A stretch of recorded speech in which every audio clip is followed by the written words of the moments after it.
I was 19 when the numbness in my fingertips started. At first, I blamed it on too much time on my laptop, writing papers, flipping between internships and night classes.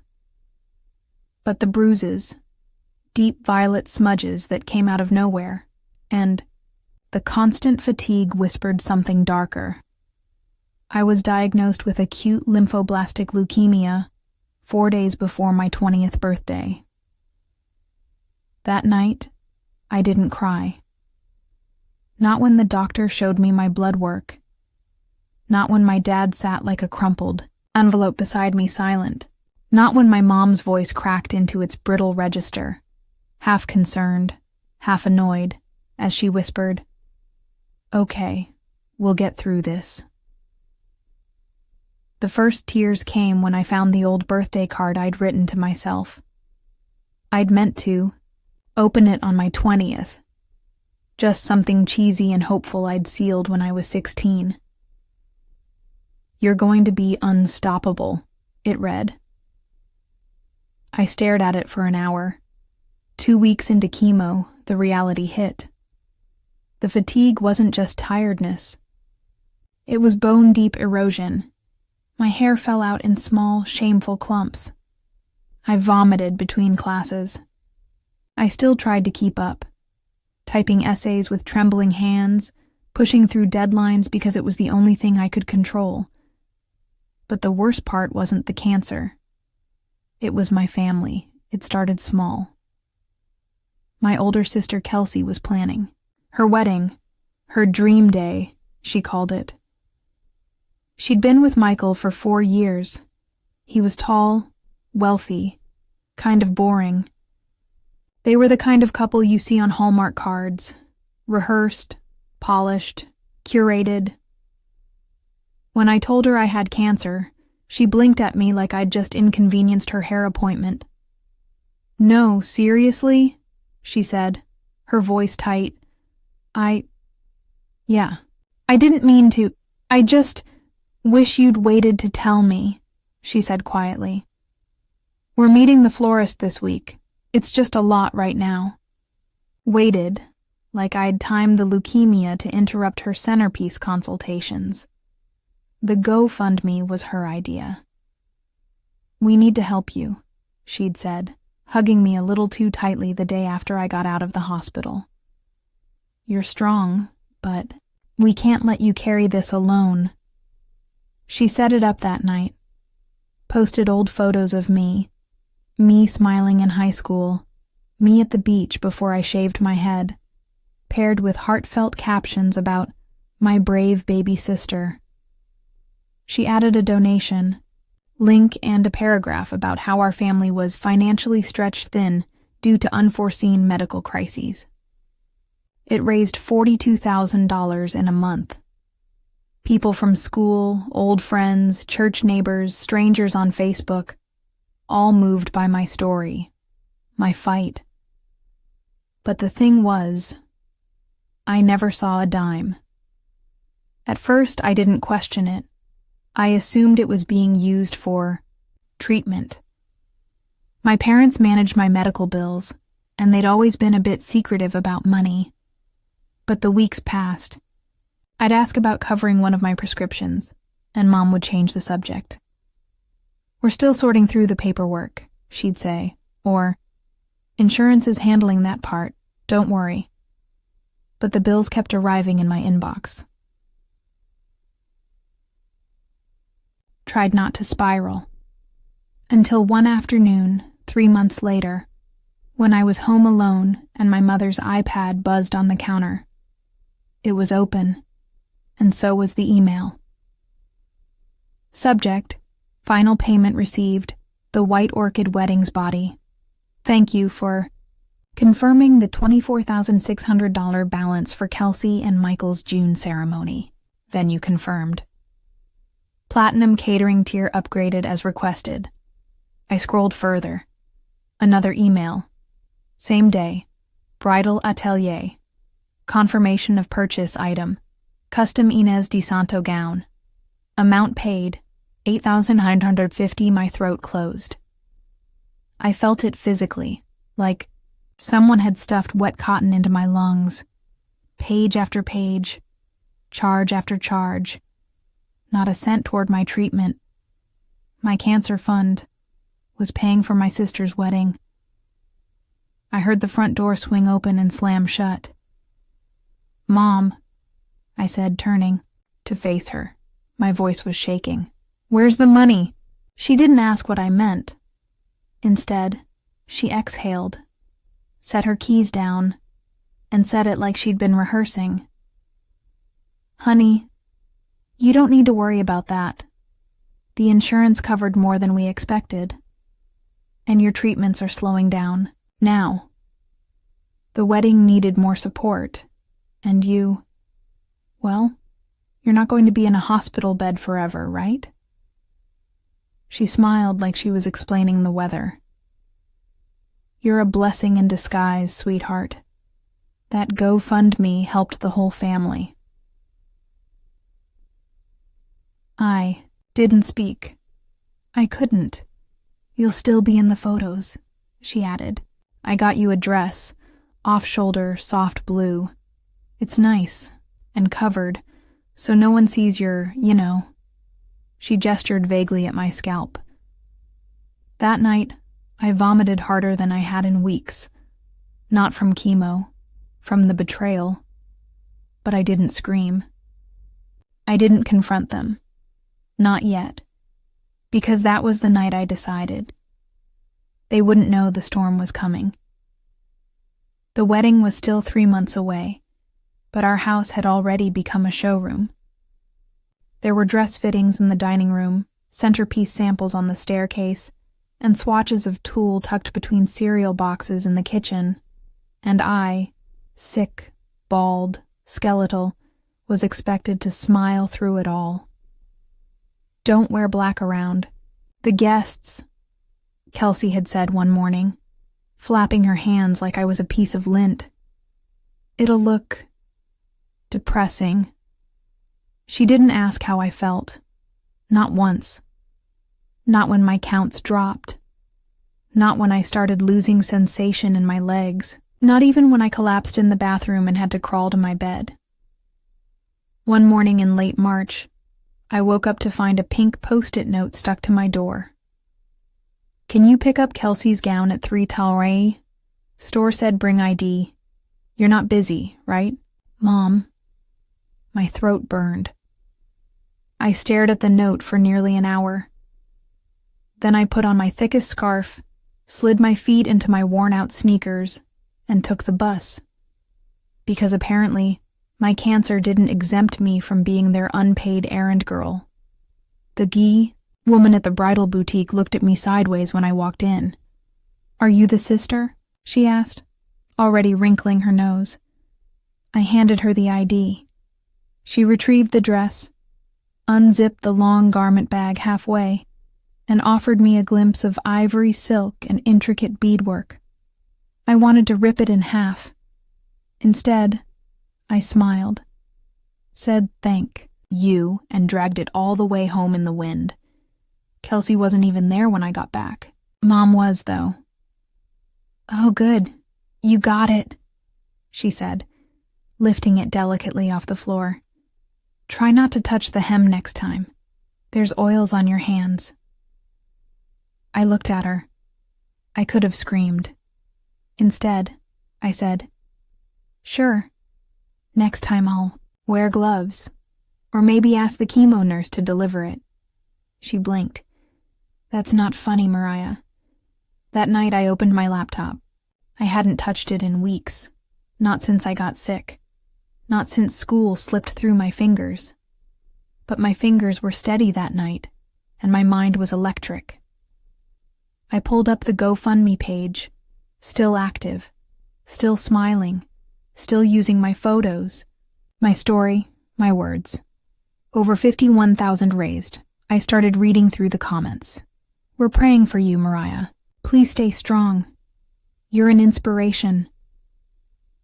My sister had leukemia, donating in her memory.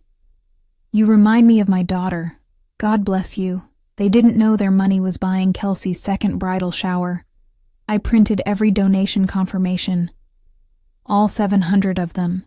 I downloaded every screenshot I could find from Mom and Kelsey's social media. Captions like, "So grateful for everyone who made this dream wedding possible," next to champagne towers and charcuterie boards. Then I opened a blank document and started writing. Mariah Sanders, Statement of Avenza. Record of misuse of funds, misrepresentation, and family fraud by morning. I had 19 pages. Dates, dollar amounts, itemized evidence. I sent copies to myself. 2 separate cloud drives, encrypted. Because I wasn't just going to survive anymore. I was going to outlive them in every way. Weeks passed. My final round of chemo was scheduled for May. I counted the days quietly. Meanwhile, Kelsey's bridal. Life bloomed like nothing was wrong. She booked a live harpist. She hosted a pre-honeymoon spa weekend. She threw herself a gratitude brunch with mimosas and a photographer. Each time they passed the iPad around for payments, I watched my mother tap the screen with confidence. I stopped asking about prescriptions. I started asking for print receipts just for insurance. They barely noticed what I was doing. Then one night, I overheard it. Kelsey was in the kitchen, whispering to Mom.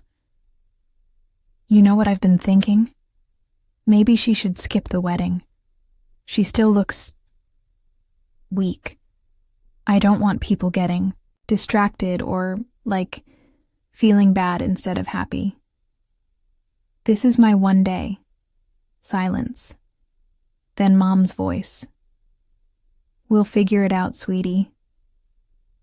I didn't cry, didn't yell. I just smiled in the dark, because they had no idea the speech I was writing. Not the wedding toast they expected, but a different kind of announcement. The dress they picked out for me was baby blue. I found it hanging on my closet door one morning, tag still on, like a gift from someone who didn't know me. It was floor-length, long-sleeved, with a high neckline, modest, thick fabric, designed to hide me rather than celebrate me. No note, no price tag. Just a text from Mom hours later. "Kelsey wants you to wear that one. It'll match the floral scheme." They didn't ask if it fit. They didn't ask if I liked it. They didn't even knock. I sat on the floor and stared at it for an hour. Then I folded it neatly, placed it back in the plastic it came in, and shoved it under my bed. If I was going to be erased, I'd choose how. It wasn't just the dress. It was the whispers that followed me down the hall, the sideways glances, the way Kelsey's friends lowered their voices when I walked in. At first I thought it was pity, until I overheard it again. Kelsey's voice outside my door, on the phone. "Yeah, it's honestly been kind of good for the guest list. We can say it's a family hardship year, so people don't get offended if they don't get invited. Plus, the sympathy gifts are nuts. Wait till you see the stuff from Aunt Lainey." She laughed at my illness, at how it made her wedding cheaper. That night, I reopened my statement file and added a new section. Psychological harm and exploitation of medical condition. Then I printed a photo of me from the hospital, IV taped to my arm, pale and smiling, and added it to the front of the folder. I called it Truth, and I made 6 color copies. On the morning of her bridal rehearsal, I offered to help carry the catering order. Kelsey was annoyed I even showed up. "You're wearing that?" she asked, wrinkling her nose at my black hoodie. "People will think you're mourning something." "I am," I said. "My dignity." She didn't laugh, but Mom did. "Don't be so sensitive," she chirped. I didn't respond. Instead, I set the boxes down on the table, walked to the coat closet, and tucked one manila envelope inside Kelsey's oversized purse, another into Mom's briefcase, a third into Dad's glove compartment. The rest I mailed, later that day, to a lawyer I'd quietly reached out to. I didn't want revenge. Not yet. I wanted documentation. I wanted distance.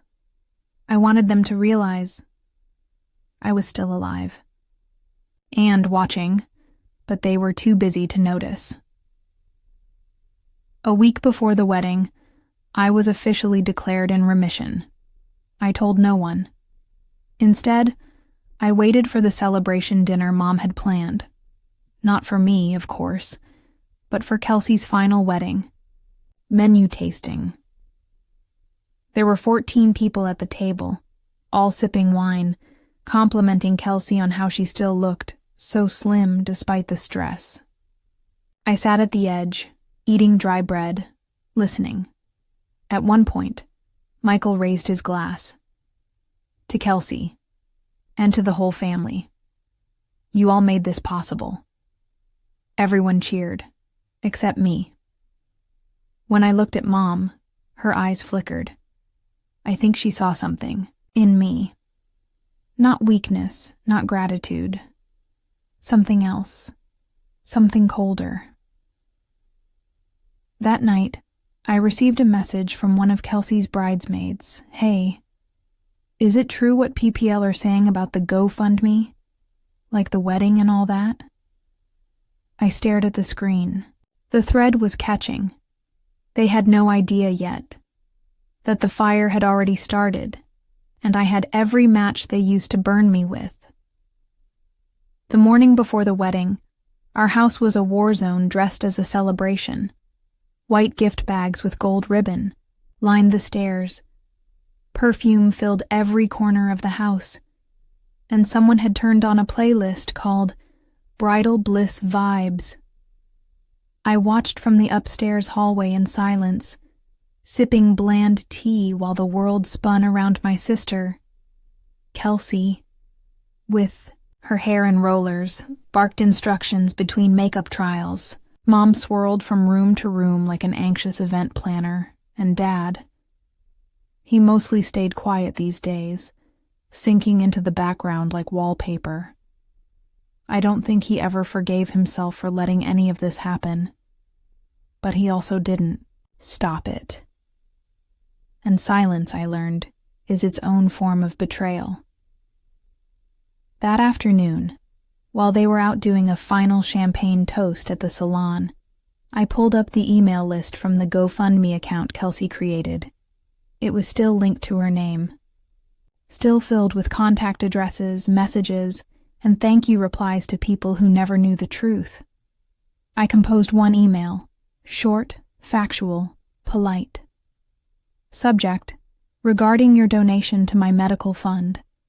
Body: dear donor, if you contributed to the campaign titled Help Mariah Fight Leukemia. I wanted to personally thank you, and also share a few details you may not be aware of. Despite the campaign being created in my name and featuring my story, I did not receive the funds directly. A large portion was used for unrelated purposes, including wedding expenses for another family member. Please feel free to reach out if you would like documentation or further clarification.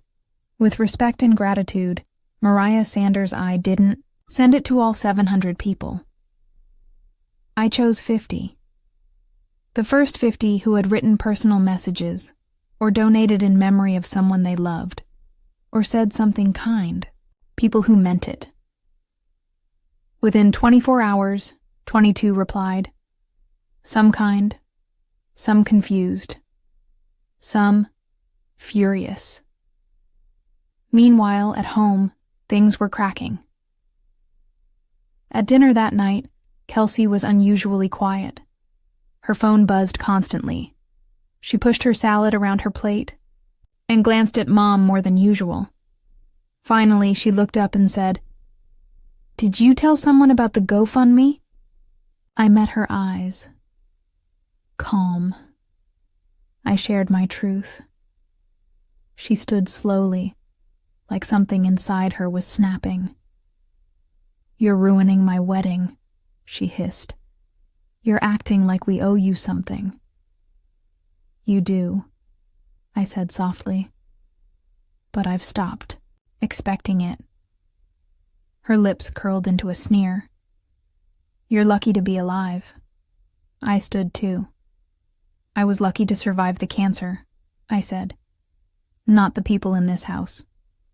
That night I stayed in my room. I could hear Kelsey screaming at Mom downstairs. "She's going to ruin everything. People are canceling. Aunt Lainey called to say she wants her money back." "She's unstable," Mom replied. "Maybe we shouldn't have her at the ceremony," I laughed quietly, because for the first time in months, they were afraid of me. The morning of the wedding, I got dressed in the softest thing I owned: dark blue slacks, a simple top, and a scarf that didn't try to hide the fact I was still healing. I didn't wear the blue dress. I didn't pack a gift, but I brought a copy of the file, just in case. The venue was a vineyard on the outskirts of town. All golden hills and artificial smiles. The guests were dressed in pastel. Everyone was smiling, except Kelsey. She looked exhausted. Her eyes darted every time someone walked past. The guests were whispering. I could feel it. I stayed toward the back, alone, until one of Kelsey's old college friends walked over. I just wanted to say, "I'm really sorry, Mariah. We didn't know." I nodded. "You weren't supposed to." She hesitated, then added, "You're really brave." I looked toward the altar.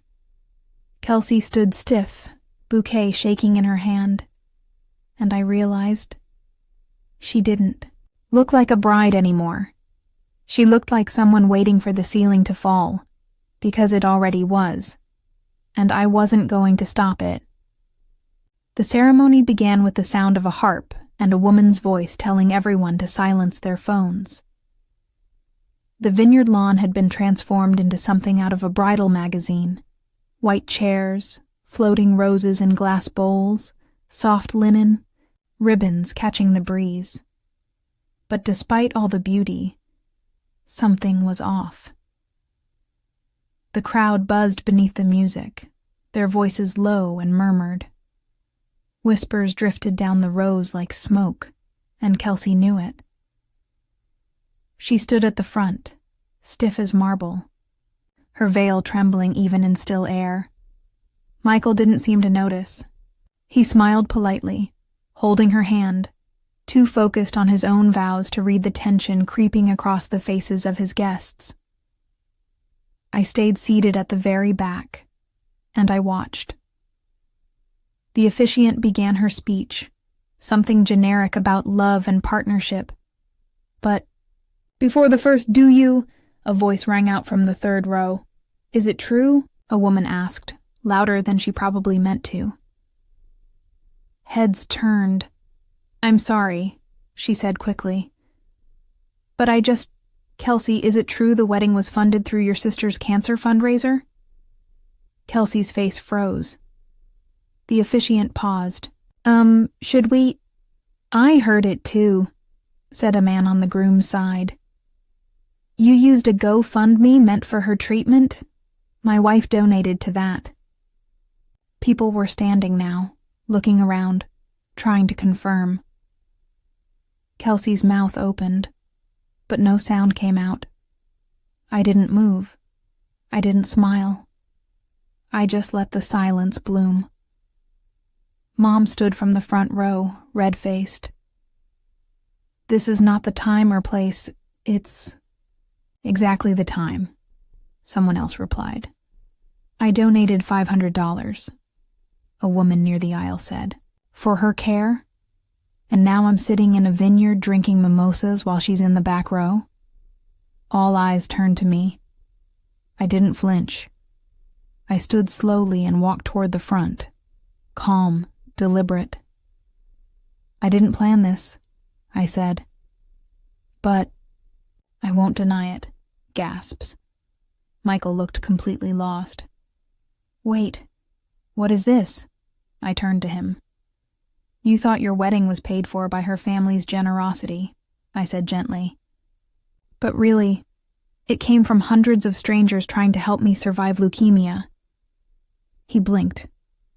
No, Kelsey whispered, grabbing his arm. She's lying. I held up the folder. Itemized bank statements, screenshots, wedding invoices tied directly to the donation account. I have over 70 pages. Kelsey's makeup was already beginning to smear. I didn't want to do this today, I said, voice clear, calm. But I've been quiet too long. I turned to the guests. To those of you who donated, thank you. Your kindness kept me going when I wanted to give up. I'm sorry your money was used this way. I looked back at my sister. But I'm not sorry for telling the truth. Michael stepped away from Kelsey. You told me the fundraiser barely raised anything. It was for the family, she said, reaching out. She didn't need it. She had insurance. You said she was barely talking to you, that she didn't want visitors. She was fine. She had cancer, he snapped. The officiant awkwardly closed her book. Silence.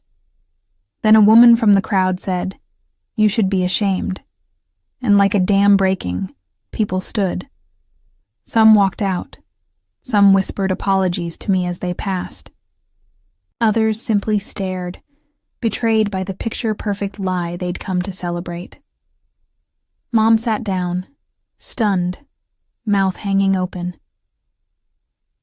Dad, for the first time in months, looked at me, fully, and I saw something break in him too. He stood and followed me as I walked back down the aisle. We didn't go home. Not that night. He took me to a diner. We sat in a corner booth while I drank soup, and he just stared at his hands. I didn't know it got that bad, he said after a long time. You didn't want to. He nodded. I'm sorry, Mariah. I stirred the soup slowly. That's not enough. But it's something. Kelsey didn't call me. But 2 days later, I got a notification.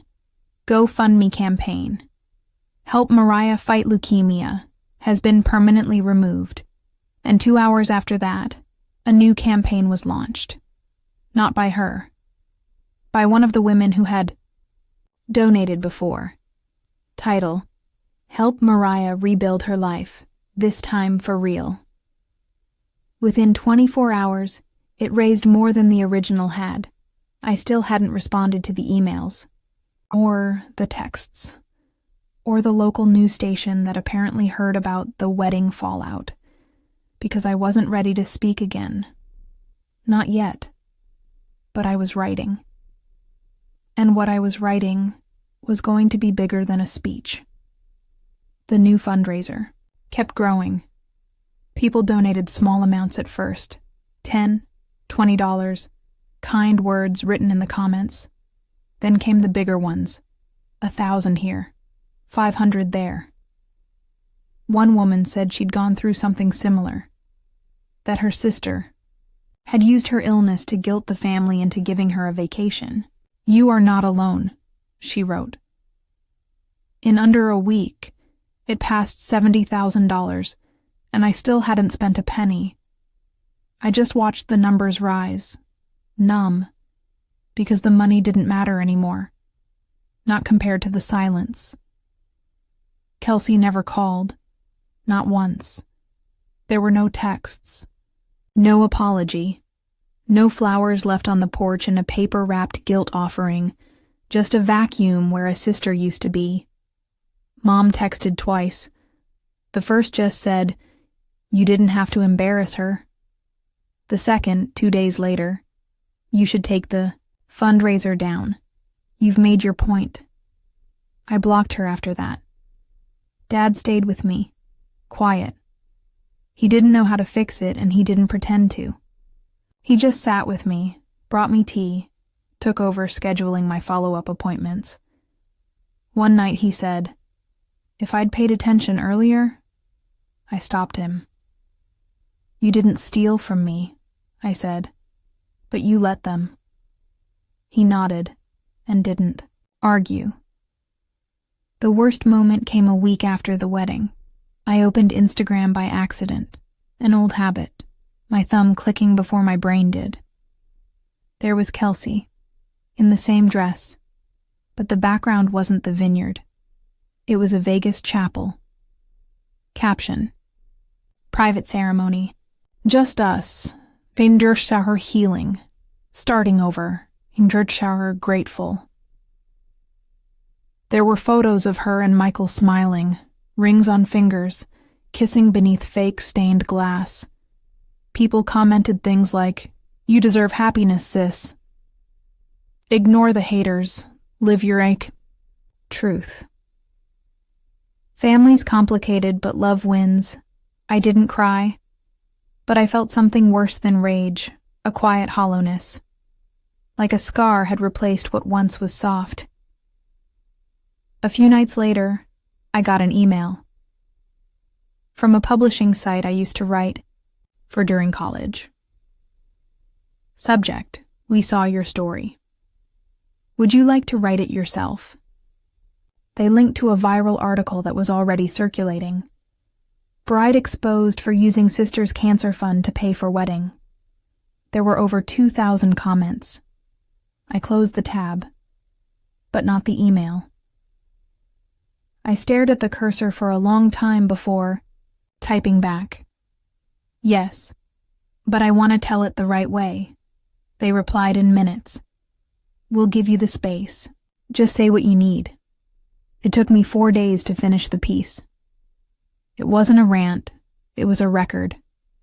I told it calmly, quietly, from the beginning. The diagnosis, the fundraiser, the dress, the gown delivery, the bridal dinner where no one noticed. I couldn't eat solid food anymore, and the truth about the wedding, how being used was worse than being sick, how I survived cancer, but almost didn't survive them. They published it with the title, "When They Said My Cancer Was a Blessing, I Knew I'd Never Be Family Again." It trended within 48 hours. The fundraiser soared past $100,000. A nonprofit reached out about sharing my story. And a girl from Michigan messaged me saying, "I showed your article to my mom. She finally believed me." But still, no word from Kelsey. No, "I'm sorry." No, "I didn't realize." No, "I was scared and selfish." Just filtered selfies, captions about starting fresh, and a stubborn refusal to admit that she buried me to build her altar. And maybe that's when I realized closure doesn't always come with an apology. Sometimes it comes when you stop needing one.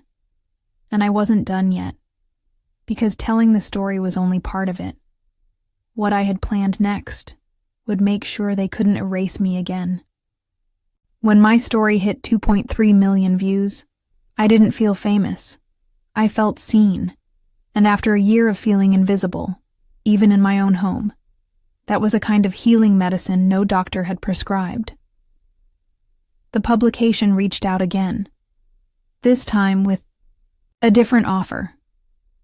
"We're partnering with a live storytelling event in New York. Think TEDx, but for survivors. We want you to speak. Think about it?" I stared at the message for a while, then replied, "I've been thinking about it since. They said I was lucky to be alive." The event was 3 months away. I spent the next weeks recovering harder than ever. I went on long walks, rebuilt muscle in my legs, practiced speaking into a mirror, into my phone, into empty rooms. Each time I could hear Kelsey in my head. "People, Don't want sad stories at weddings. You're lucky we even let you come. You should be grateful. That fundraiser helped everyone. Every word she'd ever used to shrink me became fuel.